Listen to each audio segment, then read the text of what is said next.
Dans cette partie, nous allons regarder comment est-ce qu'on numérote un document. La numérotation se base sur, ici, les niveaux que l'on peut attribuer à certains titres. Donc, je vais prendre un exemple ici, le tout début du document. Vous voyez qu'il a changé sa forme et son format. Pour cela, en fait, j'ai été ici dans la partie titre et j'ai attribué ce texte-là comme étant le titre du document. Avant de pouvoir numéroter, il va falloir faire ça pour tous les éléments dont on veut qu'ils aient un niveau attribué. Alors, ici par exemple, je prends cet exemple, mécanisme de formation. Ce que j'ai fait, c'est j'ai été et je lui ai attribué le titre de niveau 1. Je vais descendre un petit peu dans le document pour montrer tout simplement que ça a été fait pour les autres aussi. Ici.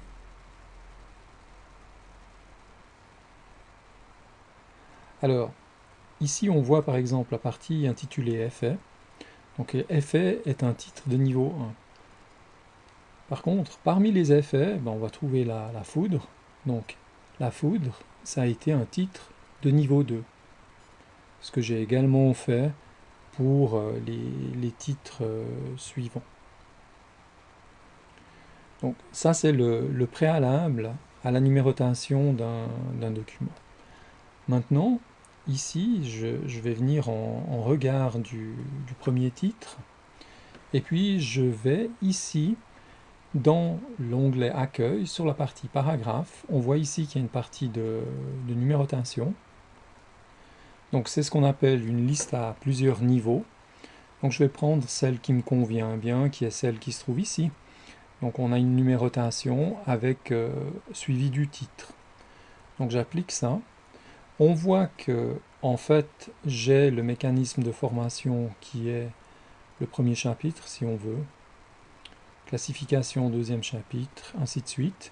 Et puis je vais redescendre aux effets pour montrer qu'effectivement effet est le chapitre 7, et puis chacun des éléments de deuxième niveau a une indentation, donc foudre 7.1. Voilà, donc avec ça, j'ai fait la partie numérotation d'un document. Alors il est évident que si j'ajoute tout d'un coup un titre entre deux, la numérotation va se refaire, et puis ce sera adapté. Maintenant, si je souhaite voir le contenu ou la table des matières, comment est-ce que c'est organisé, je vais donc dans la partie affichage. Ensuite, j'active ici ce que l'on appelle le volet de navigation.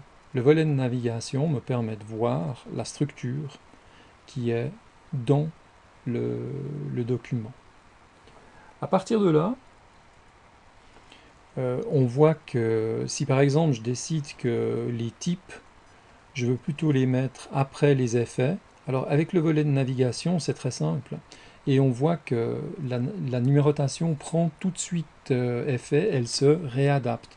Donc on voit que l'effet qui était en 7 passe maintenant en chapitre 6, et puis avec ses sous-chapitres. Donc voilà, cette partie elle est réalisée. Donc maintenant ce qui est intéressant de faire, c'est de générer peut-être une table des matières pour ce document. Alors, si vous l'avez remarqué, c'est un extrait de Wikipédia de ce document. Donc, je me positionne et puis, à mon sens, c'est peut-être pas mal d'avoir le texte d'introduction et puis ensuite de mettre la table des matières à cet endroit. Alors, je me vais dans la partie référence et puis on voit ici l'onglet table des matières. Alors, je sélectionne table des matières, et puis la table des matières qui me convient, c'est table automatique titre 1. D'accord? Je la sélectionne. La table a donc été sélectionnée. Je retourne cette fois dans la table des matières. Et puis, je descends dans la partie insérer une table des matières. L'insertion de la table des matières va se faire à l'endroit où se trouve le curseur. Donc, ici, j'ai ma sélection. Là-dessous, On voit qu'il y a par exemple l'option du nombre de niveaux à afficher qui peut être intéressante, donc je dis tout simplement OK à cet état-là. Et voilà, donc j'ai ici une table des matières qui a été insérée dans mon document. J'ai donc un document avec le titre, une petite introduction, la table des matières et ensuite les différents chapitres. On remarquera aussi qu'on a la numérotation des pages qui est venue s'indiquer ici en regard de la table des matières. Voilà, donc à tout à l'heure pour une autre formation.